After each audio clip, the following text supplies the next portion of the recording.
อุ้ยโดนไทยอีแม่ก็จะซิ่งไล่แม่เข้ามาหน้าเฮือนมาจ้าคนน้ำเอ้ยหนาว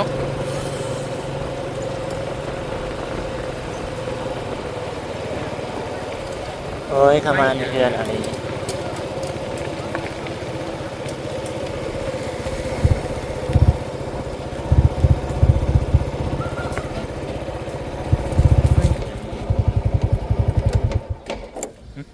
ไฟอย่างเงี้ยไฟอย่างเขาจะลองใส่ไฟป่ะจ้าคุณอาจ้าดิถึงเพื่อนพูดป่ะจ้ามากับคุณอานะครับนี่หนาวสองอาลานเอ้ยนางบอกไปใส่ตรงหน้าน้ำก็อยู่ในอุ้ยมาที่เคี้ยวมันนี่พูดแลน้ำเดี๋ยวพูดเกือบเราก็อยู่อ้าวเกือบเราผมอยู่อ้าวโอ้ยเขาจะตื่นไงยีนอกมาอยู่ไหนมันมืดอยู่ไหนออกมาพี่ย้ายออกมาพี่นั่งเขาแล้วนั่งในประตูครับกระเทยไปใส่ด้วยนี่เพื่อเตะเศร้าพูน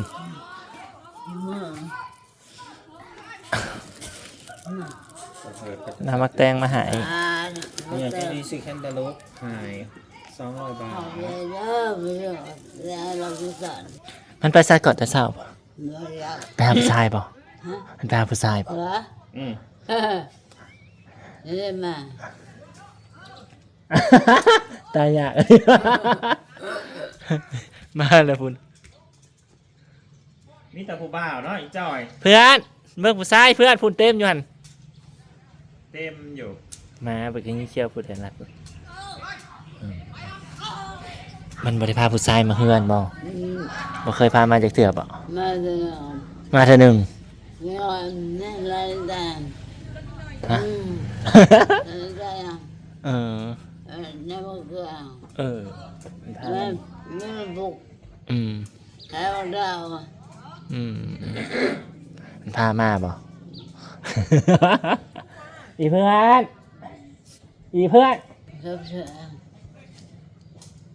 ได้ข้างนอกมันก็เป็นดินจับวะล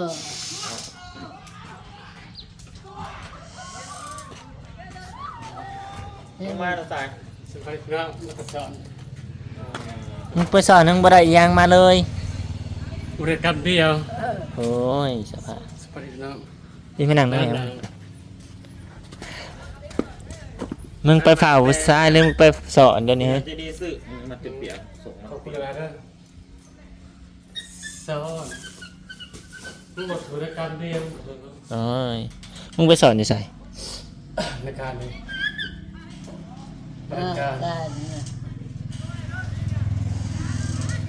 สภาพเพื่อนกูพี่น้องหน้าตาเพื่อแต่มึงคืออัตเหอะแท้มึงคืออัตเหอะแท้เดี๋ยวนี้แต่งสีป่ะแต่งแต่เวลา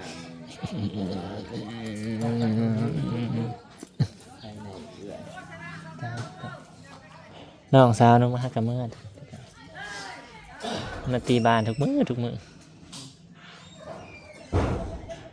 ไม่เกี่ยวมันเพื่อน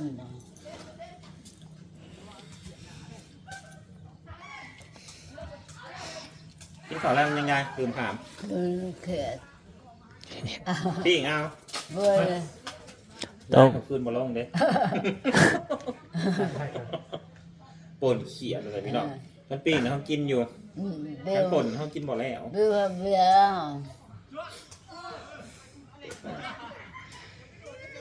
มันเห็ดป่นกินบ่แล้ว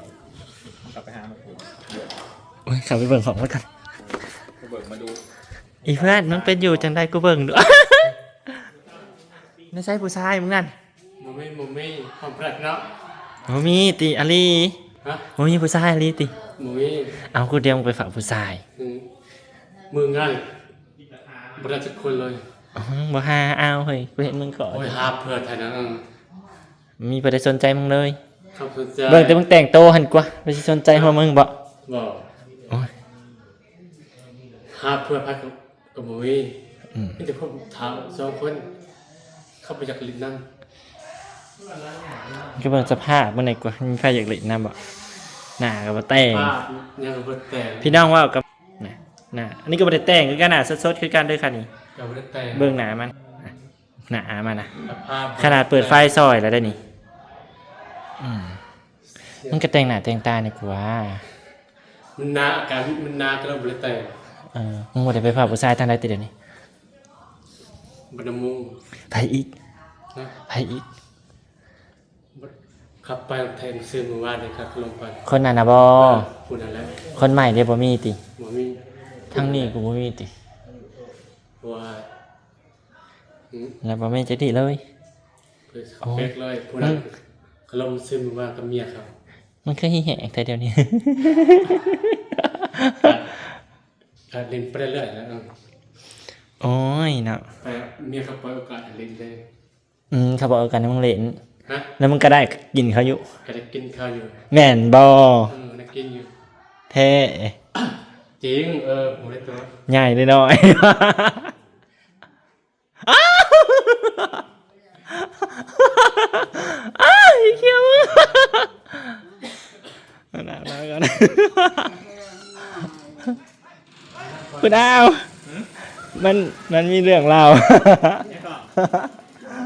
หนูถามมันว่ามึงได้กินอันคนนั้นมึงได้กินอยู่ได้กินนู่นน่ะคนนั้นดิจอดคนไปเผานั่น มันละจังหวะเล่น สั่นได้ว่าสั่นมันสู้ฉันเนี่ยเดี๋ยวหัวก่อน มึงจะอาบน้ำตีมึงจะอาบน้ำบ่ อันนั้นเขาไป เราอาบน้ำออกมา เอ้ยประตูบาดหนาว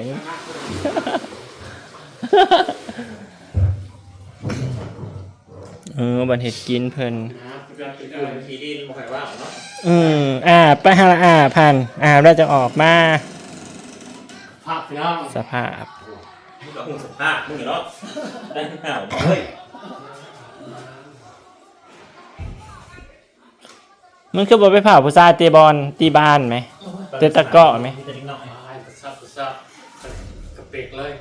บ่แม่นสเปกมึง แม่ มีแต่พวกข้าวในสเปกมึงนะ เออ โอ้ยมีเชียงเอ้ย บ่อยนู้อย่าคัวหาเผาเขา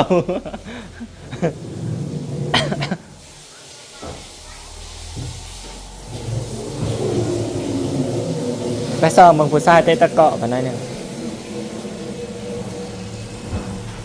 อากาศกันหนาวนะตะเวนตกพี่น้องเอ้ยตะเวนตกดินแล้วนะคะบรรยากาศยามแรงเนาะงามถ้าใบท่วงบรรยากาศยามแรงเขาจะได้พัวเถาได้ก็ได้กว่าท่วงมันนี่ตอนได้เป็นไม่ได้พัวเถาไม่ได้พัวจะคนไปซ้อมเมืองผู้ชายเตะตะเกาะกันไปนั่นเองนอนซัดจ้อยพี่น้องไม่ได้มาโดนแล้วว่าได้ไปซ่องในดอกช่องในนอกนี่บรรยากาศยามแรงเนาะพี่น้องผู้บ่าวน้อยมันนี่คือว่ามีผู้บ่าวถามว่า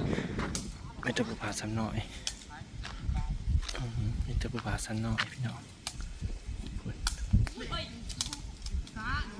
มีแต่ผู้บ่าวซ้ำน้อยโอ้ย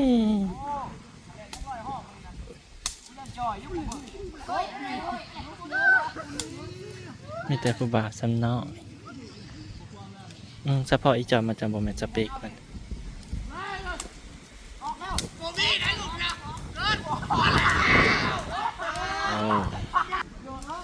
ตอนนี้ก็มาเฮือนนางตอนนี้เนาะผู้ใหญ่จะได้ซื้อมาแคนตาลูปใหายก็เลยคุณอาก็เลยเอาพาเอาขึ้นมาใหายก็เลยมีโอกาสได้ถ่ายคลิปนาง เรียกว่าคำว่าเอานางเลยก็ดีใจน้ำนางนั่งได้กินนางบ่ได้หิแหงบรรยากาศเทือนนางก็จะประมาณนี้แหละแสงตะเวนจ้าเอาแม่นและตะเวนตกดินแล้วเนาะลืม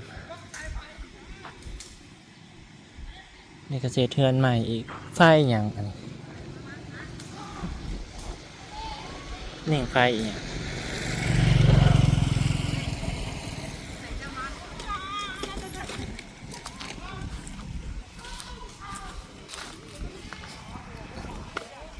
หนาวเด้เมื่อหาอาบน้ำคือการหนีหนาว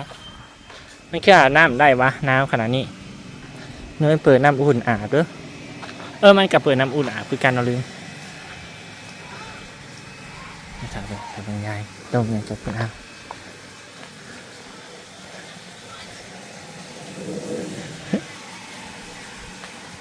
เดี๋ยวนางกอาบน้ำแล้วพี่น้องเลย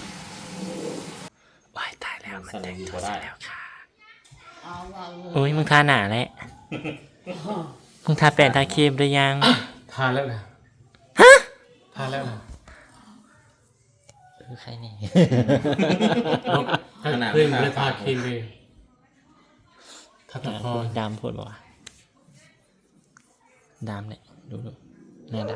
น้ำฟันยางแต่มันเป็นบัดเป็นไอเริ่มบริแต่งนะ ำมันไปกินอะไร อย่าว่าเดี๋ยวมึงสิเป็นบ้าเหมือไปตัดผมออกอยู่นะ บอกเลย มันยาวงามแบบปลาไว้เลย บริตันแล้ว ตัดมันให้สาวเป็นบอกคือผมอยู่อันนั้นหลาไว้ สิไปยืดเดี๋ยวจะไปยืด ดีหักใกล้ๆนี่ เนี่ยสิไปซอยออกก่อนเดี๋ยวสิยืดมันจังบ่แพง500-600น้ำยายืดก็ได้ หักกระซ่า อากาศหนาวนี่ก็เหมาะดีนะยืด โอ้ยเมื่อคืนกูนอนหนาวสั่นครับ มึงอะบ่มีผู้ชายมานอนกอดมึงก็หนาว ติดพ ตัว ดานเลย อีจังครับ มึงสั่นมึงอยากผู้ชายเด้อมึงสั่นหนาวเดี๋ยวเฮ้อ หนาว พระผมบ่ได้ใหญ่บอกพระผมใหญ่ เอาพนติโตนดิ ผมคืออย่างมันก็ใหญ่พอมึงนะ เย็นขนาดอยู่นะนอนอยู่นะของแอร์ยังเย็นเลย ไปแล้ว จากนุใส่เสื้อตัวนี้มันก็เลยบ่ฮู้เจ้าว่าหนาว สุขาย่าเมื่อคืนสุขสันต์มันหนาวที่ ผมผ่ากันยังเย็น นอนใน แต่ว่าพอดีอุ่นอยู่ในห้อง พอดีอุ่นคือเป็นผ้าห่มเขาใหญ่บ่วะแม่นในผ้าห่มใหญ่ ผมใหญ่ไอ้ตุ้มกลางคืนนุ่งเสื้อขนยาวครับสุขยาวคะแนนบุญเนี่ย พี่น้องมาน้ำแต่งตัวก็ดูดีขึ้นเนาะตอนนั้นเหมือนผีเลย คนขึ้นมา เลยมาอาบน้ำ น้ำ ใน ใน คือ ไทย กระดาษวันที่17 เจ็ด อีก10 มื้อ อีก10 มื้อไอ้เพื่อนเจอ สาวแป้งมาสอนแจ้งนะ มึงลองไปสู้กูเด้อ ใช่ใช่ มึงลองไปสู้อยู่ห้านนี่มึงแต่งตัวงามลงไป นางหัว ไปหน้าหัวคำพูดหน้าไปตะเวนบ่ โอ้ย บ้านยามกลางเว้นนั่นนะไปหาเรากินก่อน มองเก่าแต่ว่า หมอข้าว น้องเก่าอยู่ใส่มึง ตลาดกูบอก หมอ อยู่ในโรงเรียน โรงเรียน เป็นเรื่องหัวข้าว ไปหน้าหัวค อยู่โรงเรียนเดียวกันเดียวกัน ำค้างเงินพอซีหันแล้ว มันว่าอยู่ว่ากินชิ้นเดียวกัน บอกมันเตรียมหล่นพอซีหัน เตรียมไปยามกลางเว้นก็ได้ไปกับพายไปสู้ ปฏิมือได้บอกมัน มึงลองไปสู้กูเริ่มที่เอารถจักร ยากมามื้อนี้นะมื้อนี้สักเดือนนี้นะมีแต่งาน เดือน คุณอาเมื่อวันศุกร์ในงาน มีแต่งานดองอีก ซอย งานบุญอะไรกันแล้วก็ต่อบุญบรรพตเนี่ยนี่บุญบรรพตกับภายในเดือนนี้ มันเหมือนพ่นกันเดือนนี้5เดือนน่ะเดือนนี้5ต้นเดือนคุณอา มันยัง80,000